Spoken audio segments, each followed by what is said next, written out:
안녕하세요. 예. 프린트 받으셨나요? 예. 문제를 풀어보면서 한번 지난주 복습을 한번 해볼게요. 1번 문제.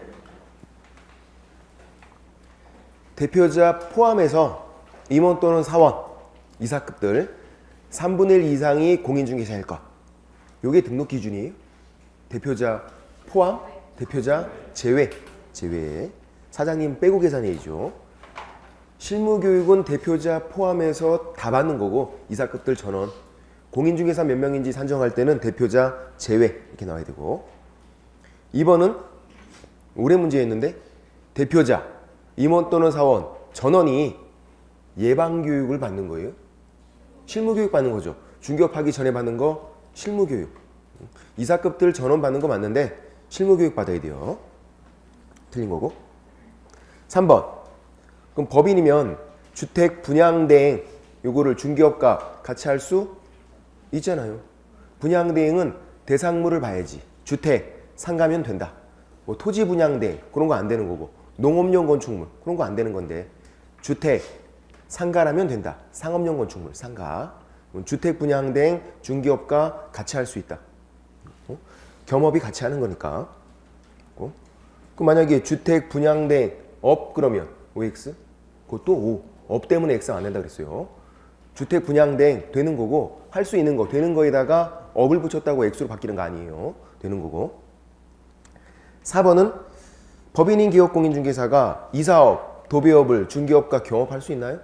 법인인데 이사업, 도배업 안 된다. 이사, 도배업체 소개해 주는 것만. 자기가 직접 이삿짐 나르고 도배하는 건 안 된다. 법인은. 그러면 개인은 할 수 있는 거죠. 개인들은 이런 제한이 없으니까 할 수 있는 거. 그 다음 5번 법인의 경우에 공인중개사가 아닌 임원 또는 사원도 실무교육 받아야 돼요? 자격증이 없대요. 그래도 받아야죠. 이사급이니까. 이사급들 전원 받아라 했던 거. 그 다음 6번 자본금이 5천만 원 이상이 되는데 사회적 협동조합이 등록이 돼요? 이거 안 되는 거잖아요. 사회적 협동조합은 비영리, 자본금이 5천만 원 이상이어도 안 된다. 사회적 협동조합 X, 사단법인 X, 재단법인 X, 비영리니까. 안 되는 것들은 자본금이 5천만 원 이상이어도 안 되는 거예요. 틀린 거고. 이제 7번 심신박약자, 정신 왔다 갔다 한대요. 심신상실자, 정신줄을 놓고 있대. 결격 사유예요?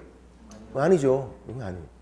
선고를 받았어야지. 심판. 선고나 심판. 바뀐 용어로 하면 심판. 한정치산 선고, 금치산 선고. 바뀐 용어로 하면 심판. 법원이 판단이 있어야 한다고요. 이런 사실상 개념이 아니라 결격 사유가 아니에요.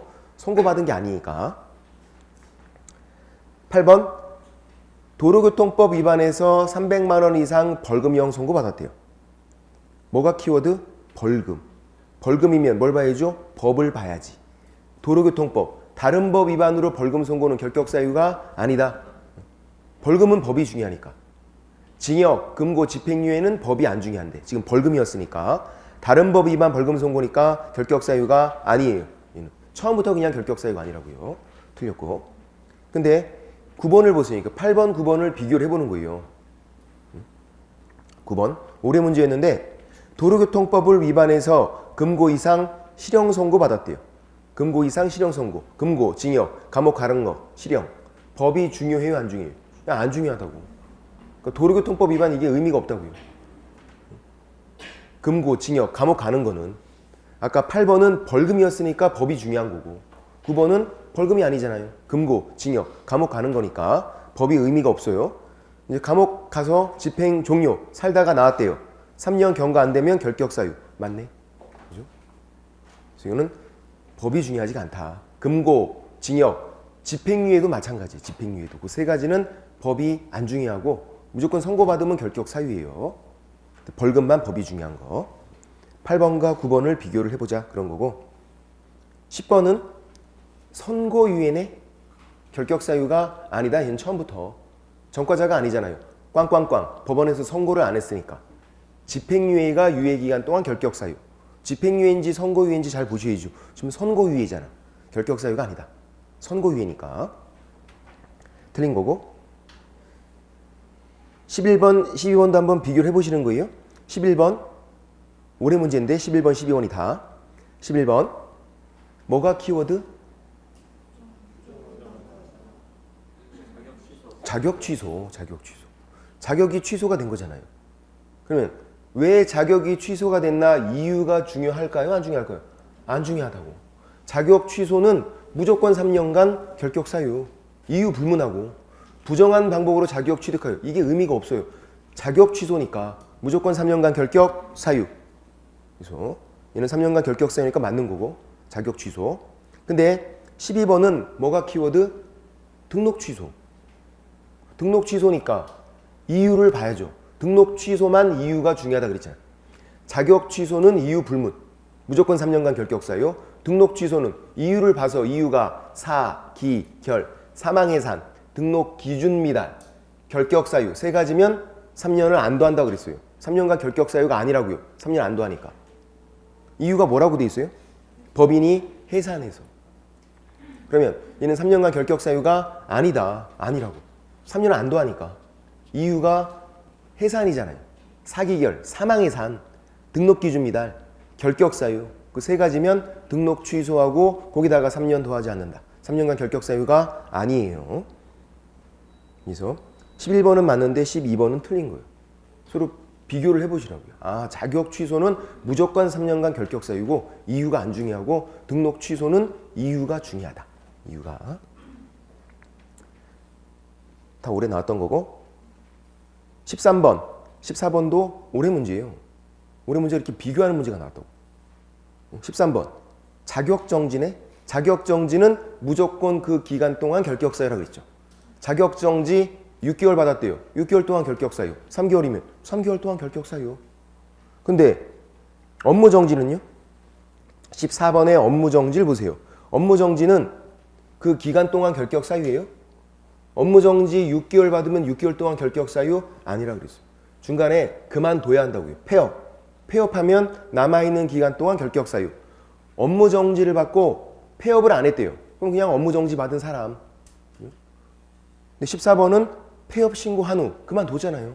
업무정지 받고 폐업 신고했다. 그만뒀다. 근데 그 기간이 경과가 안 됐으니까 결격 사유다.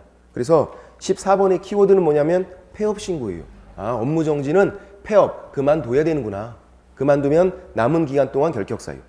자격정지는 그 기간 동안 결격 사유. 그렇게. 15번. 만 19세는 성년자, 미성년자? 성년자라고 했어요. 미성년자 나오면 안 틀린다고. 미성년자 결격사유인데 만 19세는 미성년자가 아니라고요. 성년자니까 결격사유가 아니에요. 만 19세 미만 미성년자 그렇게 해줘. 15번도 틀린 거고. 그리고 기출문제들인데 뭐 이 정도는 풀 수 있을 것 같잖아요. 공부 조금만 더 하면. 지금은 좀 힘들어도. 그렇게 보시고 자, 이제 40페이지 보시면 우리 책에서 40페이지에서 1번 겸업이 나오는데 겸업이 이건 재방송이에요. 우리 법인 업무 중 2분간 상경한다. 그거예요. 그거 한 번 또 하는 거. 법인만 하는 일이 정해져 있는 거죠. 법인 업무 중 2분간 상경한다. 법인만. 개인들은 안 그렇고. 그러니까 거기 그림의 설명이 잘 돼 있어요. 박스를 보시면 법인인 기업공인중개사 중개업 할 수 있고 5개 뭘까요? 경매 공매 빼고 법인 업무 중 2분간 상경에서 경영정보 경영기법 지원까지 할 수 있고 경매 공매도 할 수 있고 다른 건 못하고 법인 업무 중 2분간 상경한다. 그것만 하는 거고 밑에 양가로 2번 공인중개사인 기업공인중개사 개인사업자 밖에서 중개업 하시는 분들 중개업 할 수 있고 또 법인 업무 중 2분간 상경 경영정보 경영기법 제공 경매 공매까지도 다 할 수 있고 똑같이 그리고 그 밖의 업무도 다 할 수 있네요. 이사업 도비업도 다 할 수 있잖아요. 개인사업자니까. 그래서 제일 대박이야. 다 할 수 있다고. 자영업입니다. 양고로 3번 중개인 부칙상의 기업공인중개사 중개인 중개업도 할 수 있고 법인 업무 중 2분간 상경에서 경영정보 경영기법 지원까지는 할 수 있고 뭐는 못한다? 경매 공매 못한다. 그래서 모든 기업공인중개사가 경매 공매할 수 있다. X. 중개인 안 되니까. 중개인도 개업공인중개사인데 경매 공매는 못 하세요. 그럼 다른 것들은 이사업, 도배업 그런 것들은 할 수 있어요. 개인 사업자니까. 개인 사업자니까 다 할 수 있는데 자영업이면 한 가지를 못 한다는 거예요. 경매, 공매 관련 일을.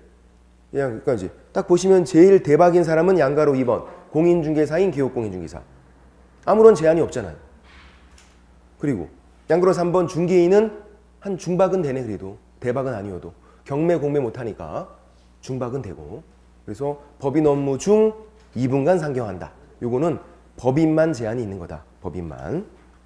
그렇게 보시면 되고. 그래서 밑에 양가로 1번에 법인인 개업공인중개사의 업무 범위. 법인인 개업공인중개사 이렇게 나오면 중개법인이에요. 이따가 설명드리겠지만 중개업 하려고 만든 법인. 그러면 중개업 할 수 있고 법인 업무 중 2분간 상경 그런 거 할 수 있고 쭉 그런 내용들이 나오고 있고 재방송이니까. 뭐 주의하시는 거냐면 동그라미 2번에 상업용 건축물 및 주택의 임대관리 등 부동산 관리 대행 해서 임대관리는 할 수 있다 그랬죠. 임대업은 할 수 있었나요? 이거 할 수 없었어. 법에 안 나왔기 때문에. 관리업도 할 수 없었고. 두 개 더하면 뭐가 되는데? 임대 관리가 되고. 임대 관리는 할 수 있다. 할 수 있다. 이해가 안 되니까 어떻게 했죠? 그냥 말이 짧은 거 제끼자. 임대업 X, 관리업 X. 말이 짧으면 건방지다 그랬어. 건방지면 안 된다. 임대 관리 이런 거 되고. 말이 긴 거, 짧은 건 제끼자. 임대관리 업 그러면 OX. 임대관리 업. 오, 업 때문에 X 하지 말자. 되는 거에다가 업을 붙였다고 X로 바뀌는 거 아니에요. 그리고 말이 더 길어진 거잖아요. 말이 짧은 것만 제끼자고요. 임대업 X, 관리업 X. 그것만 주의하고.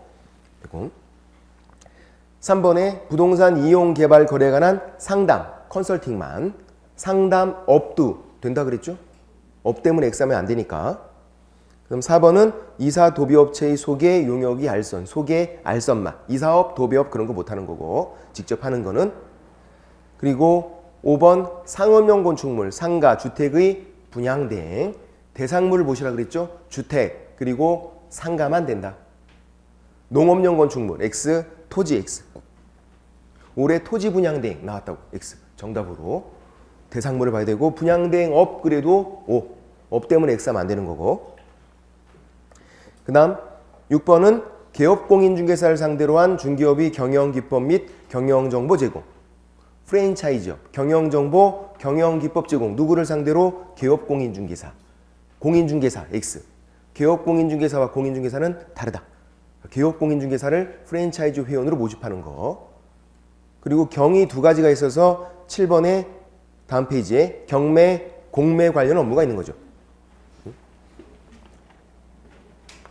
경매, 공매 관련 업무인데 이건 중개인 못하는 거. 얘는 크게 두 가지가 있어요. 소극적인 거, 적극적인 거. 소극적이다. 그러면 말로 하는 거. 권리 분석, 취득 알선. 말로 하는 거. 등기부 보고 이렇게 권리 분석해주고 알선만 해주는 거. 말로. 적극적인 건 대리. 입찰 서면 대신 써주고 하는 거. 적극적으로다가. 그래서 경매, 공매 관련 일은 두 가지. 권리 분석, 취득 알선. 그리고 대리 업무. 누구는 못한다? 중개인은 못한다. 그러니까 중개인 대리하는 거, 입찰 서면 대신 써주는 거 못하신다고요. 권리 분석, 취득 알선도 못하세요. 다 못하세요. 권리 분석, 취득 알선도 못하고 대리도 못하고 그리고 경매 관련 일도 못하고 공매 관련 일도 못하고 다 못하세요. 중개인은. 그래서 모든 개업공인중개사가 경매, 공매 할 수 있다. X. 중개인은 못하시니까 그것만 주의하고. 됐고. 거기까지만 보시면 되고요. 일단은 양가로 2번에 공인중개사인 개업공인중개사 그리고 부칙이 중개인이죠. 공인중개사인 개업공인중개사 제한이 없다. 이것저것 다 할 수 있다. 제일 대박이었고 부칙, 중개인은 제한이 없지만 경매, 공매만 못하신다. 그래서 공인중개사인 개업공인중개사가 대박. 아무런 제한이 없으니까. 중개인은 중박. 경매, 공매는 못하시니까. 다른 것들은 다 할 수 있고 거기까지만 했던 거니까 그렇게 보시면 되고 이제 고용인으로 들어갈게요. 고용인. 고용인 뭐였죠? 이것도 사실 재방송인데 우리는 양이 적은 게 왜 그러냐면 재방송이 되게 많아. 나중에 되면 재방송 빼고 뭐 3방송 빼고 했던 것도 하고 다 빼면 양이 작아진다고요. 고용인도 처음 들어보는 말이 아니잖아. 용어의 정의할 때 했었잖아요. 기억이 안 나지만 일단 했었어. 고용인 단순 직원이라 그랬죠. 사원 그럼 뭐였죠? 이사급, 임원, 이사급, 사원, 이사급. 고용인 그래야 직원이었고 직원. 종류가 두 가지. 소속공인중개사, 자격증 있는 직원, 중개보조원, 자격증 없는 직원. 그 용어의 정의에서 걔네들을 정확하게 외우기는 쉽지가 않았다고요. 그래서 외우지 말고 그냥 이해가 되면 넘어가자. 소속공인중개사는 자격증 있는 직원, 중개보조원은 자격증 없는 직원, 고용인들. 그래서 법인이 문제가 됐었잖아요. 법인을 다시 해보면 법인은 이제 대표자가 있고 대표자는 공인중개사. 중개업할 때 이제 법인 만들어서 크게 하시겠대요. 근데 본인이 이제 사장님 해야죠. 법인 만들었으니까. 그러려면 자격증이 있어야 한다고요. 법인 대표자는 공인중개사 해야 되고 이제 그 아래에 이제 이사급이 있는 거죠. 단계가 있으면 제일 높은 사람이고 그 아래에 자격증이 있는 임원 또는 사원, 이사급, 자격증이 없는 임원 또는 사원, 이사급. 법인에서 이사급이 모두 다 공인중개사일 필요 없잖아요. 3분의 1 이상만 공인중개사하면 되니까. 대표자 빼고 임원 또는 사원 3분의 1 이상 공인중개사일 것 그거. 그 자격증이 없는 이사급도 있다. 관리이사. 이는 이사급. 그래서 우리가 이렇게 한다 그랬죠? 이사다. 이사. 아, 이사급이구나. 그래서 사원, 이사급. 그 아래에 이제 고용인이 있는 거죠. 소속공인중개사, 자격증 있는 직원, 중개보조원은 자격증 없는 직원. 얘네들은 고용인. 그럼 같은 말이 아닌 거죠. 당연히 얘는 높은 사람이고 얘는 그냥 직원인데. 예? 근데 이 자격증이 있는 임원 또는 사원을 소속공인중개사에 이렇게 포함된다 이렇게 하고 있다고 그랬어요. 포함된다. 자격증 있는 이사급 소속공인중개사에 포함된다. 이사급들이 다 포함되는 게 아니라고요. 자격증이 있는 이사급만 포함된다. 왜 그러냐면 하는 일이 똑같아요. 또 하는 일이. 얘 자격증이 있으니까 계약서 쓰는 거 할 수 있다고요. 얘가 하는 일을 똑같이 다 할 수 있어요. 얘는 이사급인데도 계약서 쓰는 거 못 한다고요. 자격증이 없잖아요. 그냥 관리이사 이렇게 됩니다. 그럼 이제 문제는 그럼 이 자격증이 있는 임원 사원 이사급들 소속공인중개사에 포함되니까 고용인에 해당한다? 고용인이에요? X 그건 아니죠. 이사급이지. 그냥 하는 일이 똑같으니까 포함시켜 놓은 것 뿐이고 얘의 본질, 직책은 이사급이다. 높은 사람이에요. 고용인으로 들어가는 게 아니라 이사급이니까 그것만 주의하면 되고. 그럼 이제 어떤 차이가 있었냐면은 고용인들 밑에 있는 고용인들은 신고한다 그랬어요. 고용하거나 잘라버리면 고용신고하고 고용관계 종료신고래요. 고용신고 업무 개시 전까지 소속공인중개사나 중개보조원 고용하면 얘가 일하기 전까지 고용신고를 해야 한다고요. 업무 개시 전까지. 해고 잘라버렸대요. 고용관계 종료 신고해야 돼요. 10일 이내. 우리가 하는 거니까 여유 있게 10일 이내 하는 거예요. 그러면 이사급은 신고하는 거예요? 아니라고. 신고하는 게 아니에요. 이사급은 높은 사람이니까 등기부에 기재가 돼요. 등기부에. 그래서 교체가 되면은 등기소 가서 등기부를 바꿔야 돼요. 법인 등기부. 복잡한 문제라고. 근데 고용인들은 직원이니까 자주 그만둘 수 있잖아요. 그냥 신고하면 되고 이사급은 등기부를 바꿔야 되고. 그럼 자격증이 있는 임원 또는 사원 신고하는 거예요? 소속공인중개사에 포함되니까 신고하는 거예요? 아니라고요. 이사급이니까 교체가 되면은 등기부를 바꾸는 거예요. 신고하는 게 아니라. 그런 내용이고 41페이지에서 양가로 1번 고용신고 누구만 신고한다? 고용인만. 동그라미 1번 개업공인중개사는 소속공인중개사 또는 중개보조원을 고용한 경우에 업무 개시 전까지 등록관청에 신고를 해요. 일하기 전까지. 소속공인중개사는 어떤 교육을 받을까요? 실무교육. 실무를 하니까. 중개보조원은 직무교육을 받아요. 그런 교육을 받게 한 다음에 업무 개시 전까지 신고하는 거예요. 그리고 보세요. 문제를 풀 때 나중에 이제 문제를 풀 때 본 시험도 마찬가지예요. 그냥 소속 공인중개사 이렇게 나와요. 소속 공인중개사. 그러면 누구만? 얘만. 이 고용인인 얘만 놓고 문제를 풀어야 돼. 소속 공인중개사 이렇게 나오면. 얘가 여기 포함되어 있잖아요. 그래도 얘를 고려하는 게 아니라고요. 자격증 있는 임원 또는 사원은 임원 또는 사원인 소속 공인중개사 이렇게 나오면 그때만 고려해서 문제를 풀고 단순히 그냥 밑도 끝도 없이 소속 공인중개사 이렇게 딱 나오면 걔는 고용인 얘만 놓고 문제를 풀자. 그러니까 지금 그 1번에서 동그라미 1번에서 소속 공인중개사 또는 중개보조원 돼 있잖아요. 이 소속 공인중개사는 고용인을 말한다고요. 여기에 자격증이 있는 임원 또는 사원이 포함되는 게 아니라. 여기에. 그래서 고용인이니까 업무 개시 전까지 신고하고 동그라미 2번은 올해 신설됐고 바로 문제가 나왔죠. 올해 신설된 내용들이 다 나왔어. 원래 중간에 개정된 것들이 잘 나오는데 이렇게 그냥 처음부터 끝까지 다 나온 거는 올해가 처음이에요. 올해는 중간에 바뀐 것들 정말 사소한 것도 다 나왔어. 별로 그렇게 중요한 거 아닌데 그냥 다 나왔다 이런 것도. 고용신고, 전자문서, 인터넷으로 돼요.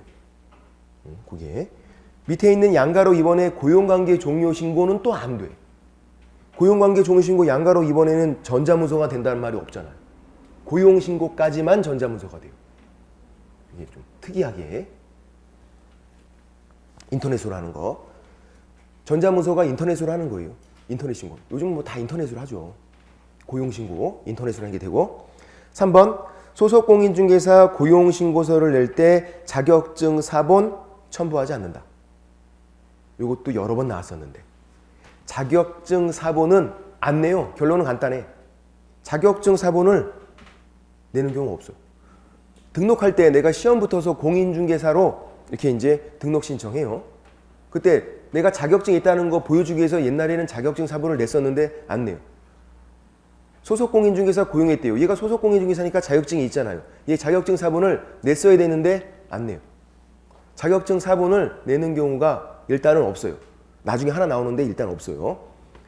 왜 안 내냐면 자기들끼리 그냥 확인을 해요. 내가 이제 등록 신청하거나 고용 신고하면 등록관청, 시장군수구청장이 물어봐요. 시도지사한테. 얘 자격증을 발급한 시도지사한테 물어봐요. 얘 공인중개사가 맞는지. 등록관청이 자격증을 발급한 시도지사에게 자격 확인을 요청해야 한다. 이렇게 돼 있어서 자기들끼리 확인하니까 우리가 내는 게 아니에요. 옛날엔 냈었는데 지금 안 내니까 바뀐 이후로 여러 번 나왔죠. 이게 자격증 사본 일단은 안 낸다. 등록관청이 시도지사에게 물어보니까 지들끼리 확인하니까 우리가 내는 게 아니에요. 안 내는 거고. 4번 고용신고받은 등록관청은 결격사유가 있는지 없는지. 결격사유 있으면 고용인도 못하는 거잖아요. 중개보조원도 못하잖아요. 확인해야 되고. 그리고 교육받았는지 확인해야죠. 각자 자기에게 맞는 교육을 받았는지. 소속공인중개사는 실무교육, 중개보조원은 직무교육, 교육받았는지 확인을 해야 된다고요. 5번 소속공인중개사, 중개보조원, 외국인을 고용했어요. 가능한가요? 가능해요. 다. 외국인도 등록할 수 있고 다 가능하다. 외국인도 시험 볼 수 있잖아요. 그러면 결격사유에 해당하지 않음을 증명하는 서류를 첨부해야 한다. 외국인만 갖다 내래. 한국 사람은 아니고. 한국 사람들이 저 성년자입니다. 저 전과자가 아니에요. 이런 거를 자기가 한국 사람인데 다 보여줄 필요 없다고요. 한국 사람이면 구청 직원들이 다 확인해요. 신원조회 하잖아. 신원조회. 공무원들이. 근데 외국인은 그게 안 돼요. 외국인은 신원조회가 안 돼요. 본적지가 다 외국이어서.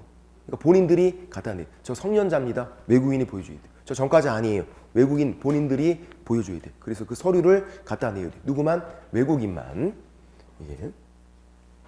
시험에 나온 적은요? 없어요. 얘만 아직까지 안 나왔어요. 다른 서류들은요. 중요한 게 아닌데도 다 나왔어. 지금까지 다. 한 번씩은 다 나왔어요. 낼 게 없다 보니까. 근데 요거는 안 나왔어. 외국인만 결격사유 없음을 증명하는 서류를 내야 된다. 외국인만. 한국 사람은 안 내고. 요게 안 나왔어. 서류에서는. 그거 기억해야 돼요. 아까 자격증 사본 안 낸다는 거 여러 번 나왔다 그랬잖아요. 다 나왔었는데 요거만 안 나왔으니까 나올지도 모르니까 이렇게 해놓은 거죠. 5번을. 외국인만 그렇구나. 본적지가 외국이니까. 그런 개념. 양가로 이번에 고용관계 종료 신고는 10일. 잘라버리면 옛날에는 해고였는데 좀 어감이 좀 그렇다고 해서 고용관계 종료로 바꿨어요. 해고, 잘라버리면 10일 이내 신고해라. 고용신고는 업무 개시 전까지, 고용관계 종료 신고는 10일 이내 신고를 해야 돼요. 이렇게. 뭐 그런 내용이고, 넘겨보시면 42페이지에 2번 고용인에 대한 기업공인중개사의 책임. 요게 굉장히 내용이 어려워. 여기 또 고용인 책임이. 지금 우리 기초서에는 2가지만 되어 있는데 사실은 책임이 3가지가 있어요. 근데 그 3번째 책임이 좀 어려워갖고 뺀 거고 2가지만. 민사, 형사라고 되어 있는 거 2가지만. 11월 달에는 한번 해볼게요.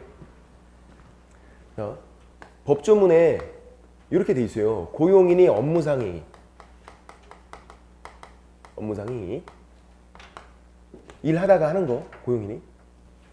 이거를 기업공인중개사의 행위로 본다. 이렇게 돼 있어요. 행위로 본다. 기업공인중개사. 그러니까 내가 한 게 아닌데 내가 한 걸로 보겠대. 고용인이 한 건데. 소속공인중개사 중개보조원. 고용인이 업무상 행위를 했는데 그거를 내가 한 걸로 보겠다. 이렇게.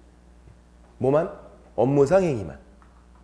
이거 정답으로도 여러 번 나왔는데 모든 행위 X 업무상 행위만.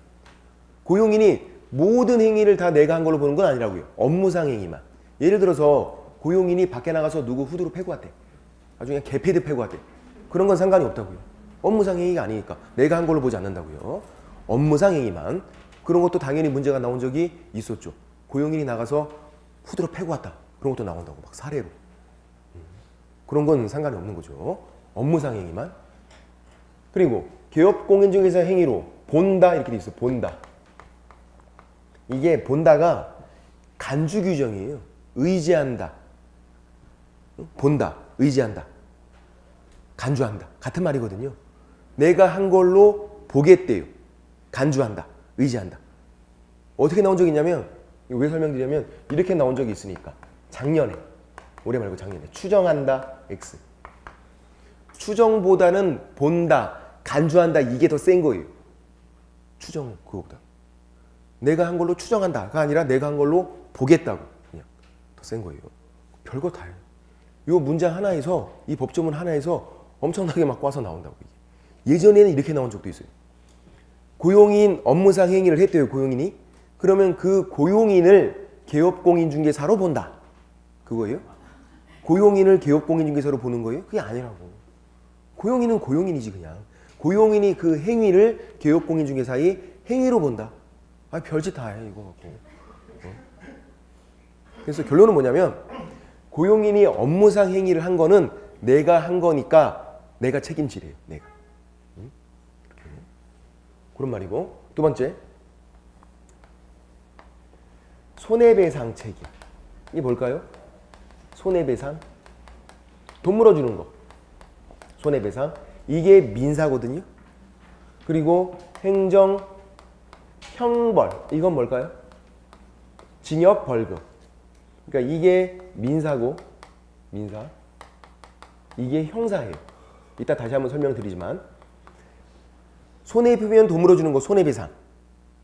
죄를 범하면 벌을 받는 거 징역 아니면 벌금. 형사. 이런 것들은 누구나 다 받아요. 누구나 다. 무슨 말이냐면 중개보조원도 중개보조원 자격증 없는 직원이래요. 중개보조원이 손해 입혔어요. 중개의뢰인에게. 그럼 중개보조원 책임 안 지나요? 책임져요.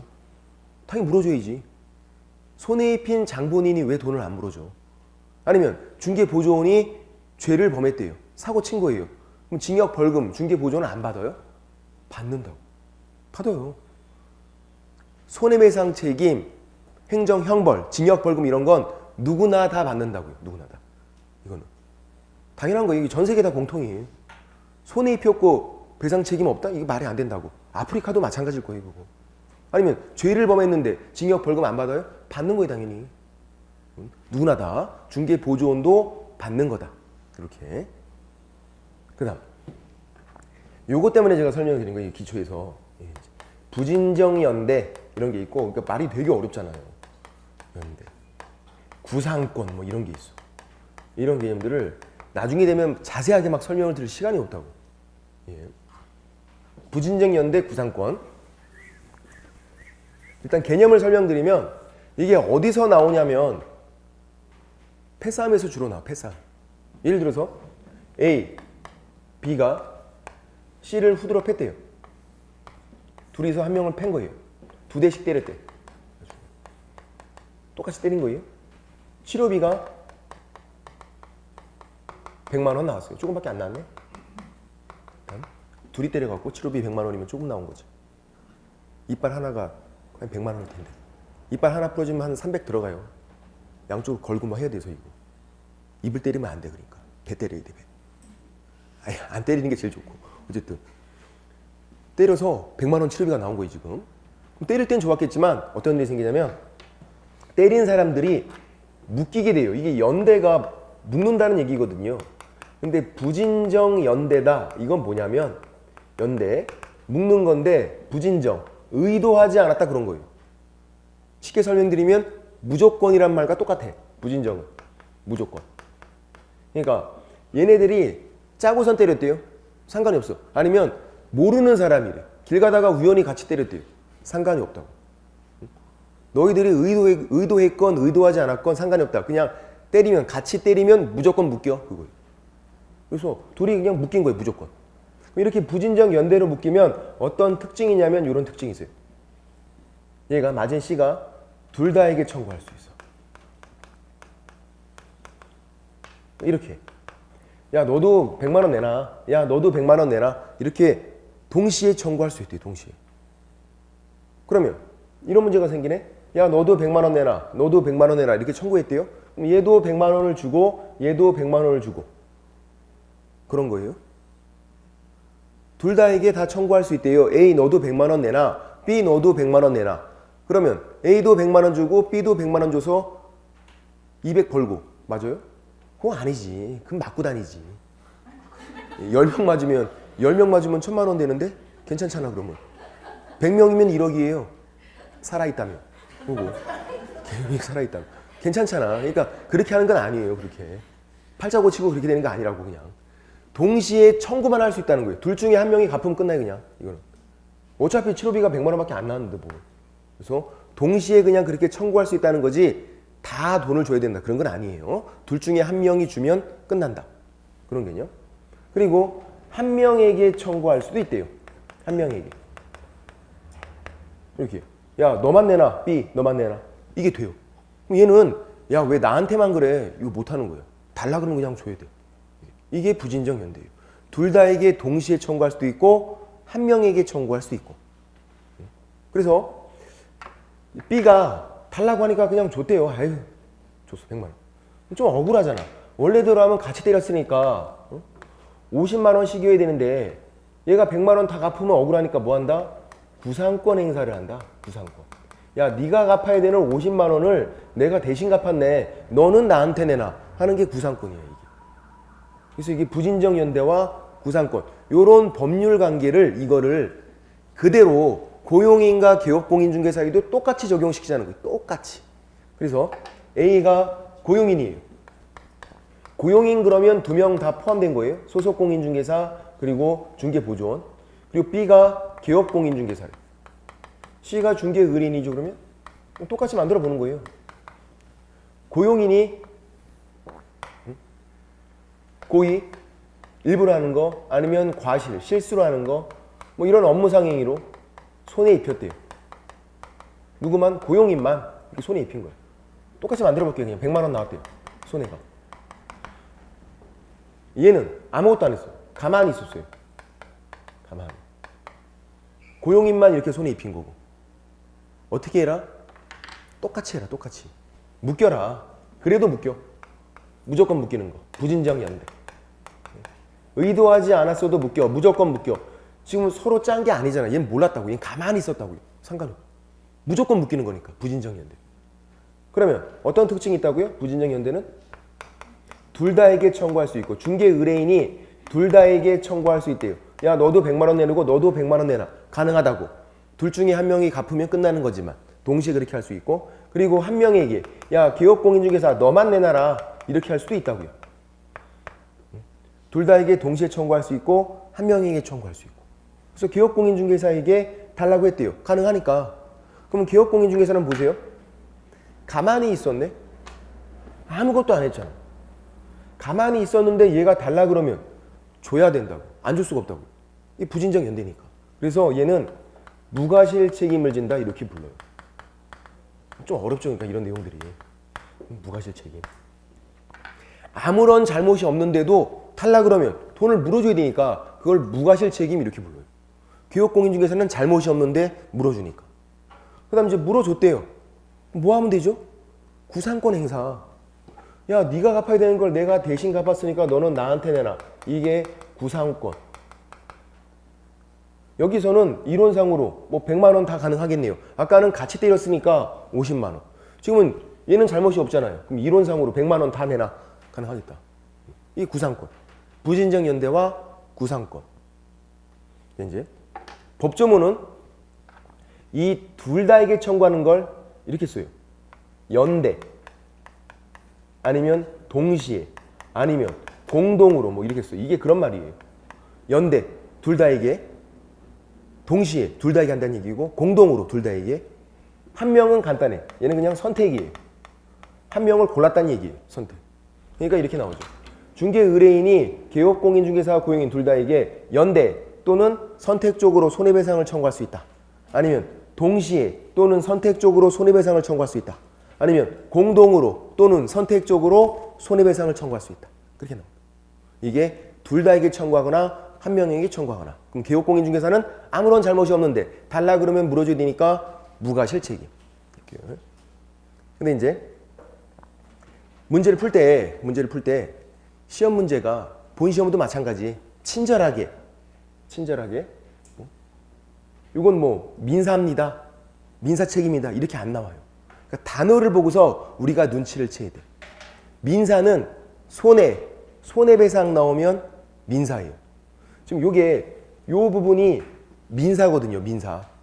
민사에서는 손해배상 이런 말이 보인다고. 그때는 기업공인중개사가 무과실 책임. 아무런 잘못이 없어도 물어준다고. 보고. 손해배상 이런 게 나오면. 그래서 얘는 민사였고, 그럼 이제 형사를 해볼게요. 형사.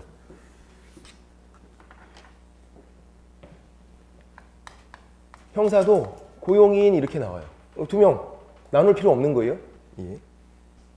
그리고 기업공인중개사가 있는 거고. 자, 고용인 3년 이하의 징역 또는 3천만 원 이하 벌금. 이거 아니면 1년 이하의 징역 또는 1천만 원 이하 벌금. 이게 또는이에요, 이거. 이 벌칙 규정이죠. 우리는 이게 두 가지밖에 없어. 3년 이하의 징역 또는 3천만 원 이하 벌금. 1년 이하의 징역 또는 1천만 원 이하 벌금. 그럼 고용인은 죄를 범했대요. 어떻게 한다? 받는다. 이게 그대로 적용이 된다고요. 손해배상, 행정형벌 얘네들은 누구나 다 받는다 그랬잖아요. 고용인, 중개보조원이 죄를 범했대요. 3학년 3반짜리. 그게 그대로 적용이 돼요. 1학년 1반짜리. 아니, 그대로 적용된다고. 죄를 범한 사람은 누구나 다 받는 거니까. 민사, 형사는.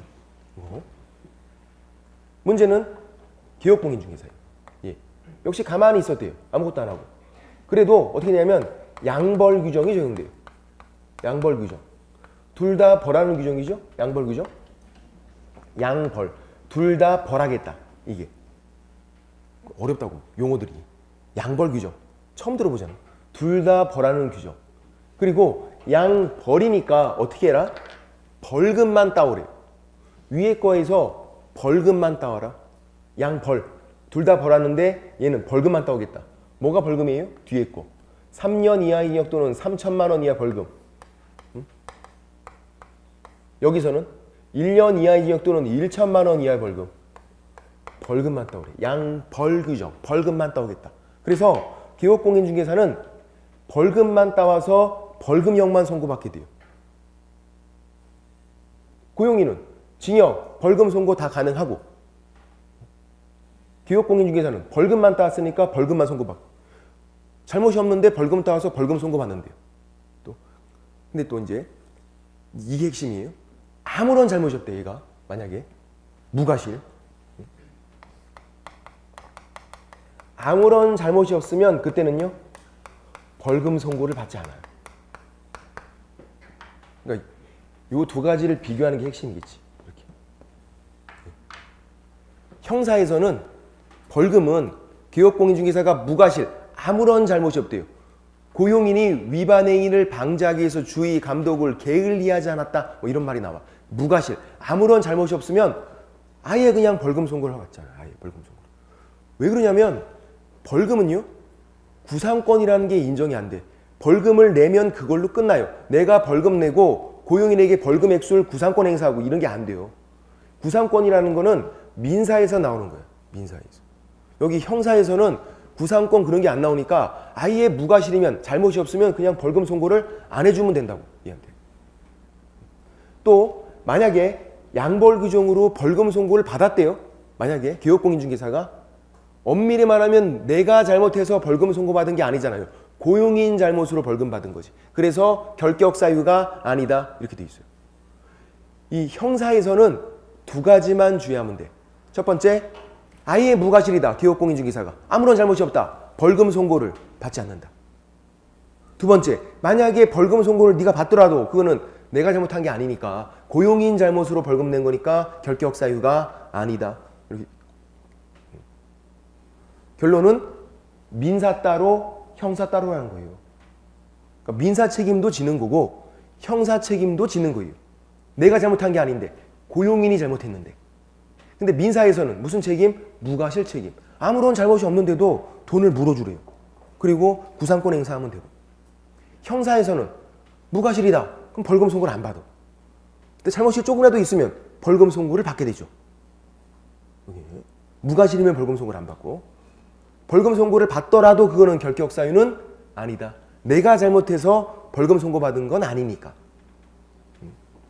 나중에 되면 굉장히 어려운 것까지 나와요. 여기서도 형사에서도. 이런 것까지 나와. 예를 들어서 고용인이 3학년 3반 이 잘못을 했대요. 3학년 3반. 그럼 어떻게 되죠? 고용인은 3학년 3반 그대로 적용되는 거죠. 3학년 3반이 그대로 적용되니까. 그래서 고용인은 3학년 3반이면 징역 선고도 가능하고 벌금 선고도 가능하다고요. 이게 또는 이어서 징역이면 징역, 벌금이면 벌금이에요. 그러니까 이런 건 안 되는 거죠. 3년 이하의 징역 또는 3천만 원 이하 벌금인데 징역 선고도 받고 벌금 선고도 받고 징역과 벌금을 동시에 다 이런 건 아니라고. 그건 너무 빡세잖아. 그건 그냥 사형이 낫지 차라리 그러면. 감옥 가면서 돈까지 내라 이건 너무 심하잖아. 죽여주는 게 낫지 차라리. 둘 중 하나예요. 그래서 웬만하면 우리 벌금이야. 그래서 고용인에게 판사가 3천만 원 벌금을 선고했대요. 야, 넌 그럼 벌금 3천만 원이야. 넌 나쁜 짓을 했으니까. 그럼 기업공인중개사는요? 얘는 벌금만 따왔네? 그러니까 징역형은 선고받을 수가 없다고요. 고용인 잘못으로 내가 감옥 간다? 이건 말이 안 되는 거고 벌금만 따서 벌금 선고받는데 벌금 선고받을 때 똑같이 3천만 원 벌금을 내게 된다. 억울하다고 이것도. 얘는 잘못을 한 사람이니까 벌금이 3천만 원이래요. 기업공인중개사는 징역은 안 되고 벌금 따서 벌금 선고인데 야 너도 벌금 액수 똑같아. 3천만 원. 이렇게 선고하면 기업공인중개사가 이거 억울하다고요 이게. 난 잘못한 게 아닌데 벌금 내는 것도 억울한데 3천만 원 다 내 똑같이 내. 억울하다고 또. 그래서 그렇지 않고 좀 할인해줘요. 한 1,000만 원 정도로 이렇게. 그럼 낼만 하지. 그러니까 이제 무슨 말이냐면 고용인과 실제로 벌금 선고받는 액수가 똑같지는 않다는 거예요. 공범들도 죄질에 따라서 액수가 달라요. 당연히 죄를 더 많이 심한 잘못을 한 사람이 더 많은 벌금을 내야지. 저 둘 중에서는 고용인이 더 나쁜 놈 아니에요? 고용인이 잘못을 했고 기업공인중개사는 그냥 고용만 한 사람이라고. 나 벌금 내는 것도 억울한데 벌금 액수 똑같다. 이건 이제 아니라고. 그래서 좀 할인해줘서 실제로 받는 벌금 액수가 동일하지 않다. 실제로 받는 거는. 양벌 규정은 벌금을 따온다는 거지 똑같은 벌금을 선고해라 이런 말이 아니라고요. 양벌 규정은. 그런 것까지 문제가 나온 적이 있었다고. 막 사례 문제로 해서 어렵게 나오면. 책을 좀 볼게요. 42페이지에서 박스가 법조문이고 이 법조문 키워드가 두 가지 뭐였죠? 업무상 회의. 그리고 개업공인중개사 행위로 본다. 모든 행위 X, 추정한다 X. 그렇게 했던 거고. 그래서 양가로 1번 민사. 민사 옆에다가 적어놔야 돼. 손해배상. 요런 단어가 나오면 민사예요. 나중에도 이게 뭔지 못 찾는다고 이게. 손해배상 나오면 아 이거 민사구나. 그럼 양가로 2번 형사 책임은요? 형사는 옆에다가 벌금, 양벌규정 그런 거 적어놔야 돼. 벌금, 양벌규정 요런 단어가 나오면 아 이거 형사구나. 이리로 가야 돼요. 친절하게 자 이거는 민사입니다. 자 이거는 형사예요. 이렇게 친절하게 말을 안 해줘요. 우리가 눈치를 채야 돼. 그 정도 눈치가 이제 있어야 된다고. 손해배상, 민사, 벌금, 양벌규정, 형사, 단어 보고선. 양가로 1번에 동그라미 1번. 고용인 손해 입혔으면 돈 물어줘야죠. 중개보조원도 당연히 물어주는 거고. 동그라미 2번. 개업공인중개사는 고의, 과실이 없대요. 아무런 잘못이 없대요. 그래도 고용인과 연대에서 배상 책임을 진다. 부진정 연대로 묶였기 때문에. 그래서 개업공인중개사와 고용인은 부진정 연대 채무관계 노인이 된다. 따라서 의뢰인은 개업공인중개사와 고용인에게 선택적으로가 무슨 말이었죠? 한 명에게 또는 공동으로 무슨 말? 두 명에게. 공동으로 연대에서 동시에 다 같은 말이에요. 그래서 한 명에게 청구할 수 있고 둘 다에게 청구할 수 있고 그렇게. 3번은 개업공인중개사는 아무런 잘못이 없는데 돈을 물어주니까 무과실 책임. 물어준 다음에 뭐 하면 된다? 구상권 행사하면 된다. 민사에서는 구상권이 나온다. 무과실 책임. 물어준 다음에 구상권 행사하면 되니까. 양가로 2번. 형사에서는 동그라미 1번. 고용인 법제 48조 3학년 3반이죠. 3년 이하의 징역 또는 3천만 원 이하 벌금. 그리고 49조가 1년 이하의 징역 또는 1천만 원 이하 벌금. 그러니까 3학년 3반, 1학년 1반 그게 그대로 적용된다고요. 고용인은. 죄를 범한 장본인이니까. 징역 선고도 가능하고 벌금 선고도 가능하고 그렇게. 근데 개업공인중개사는 벌금만 따와서 벌금 선고받게 되는 거죠. 세 번째 줄에 그를 고용한 개업공인중개사에 대해서도 해당 조의 벌금형을 구한다. 벌금형만 구한다고요. 징역은 아니고 양벌규정 벌금만 따오니까. 근데 동그라미 2번에 면책규정이라는 게 있잖아요. 형사에서는 개업공인중개사가 그 위반 행위를 방지하기 위해서 해당 업무에 관해서 상당한 주의, 감독을 게을리하지 않았다. 이게 무과실이란 얘기예요. 주의, 감독을 게을리하지 않았다. 무과실. 그럼 어떻게 된다? 벌금형을 받지 않는다. 무과실이면 벌금 선고 안 받는다고. 그래서 민사인지 형사인지를 그것 때문에 구분을 하셔야 돼요. 민사에서는 무과실 책임, 돈 물어주는 거는. 형사에서는 무과실이면 벌금 선고를 안 받게 되고 설사 벌금 선고를 받더라도 그건 또 결격 사유가 아니다. 이렇게 돼 있고 거기까지도 여기까지 좀 쉬었다가 중개사무소도 좀 설명을 드릴게요. 좀 쉬겠습니다.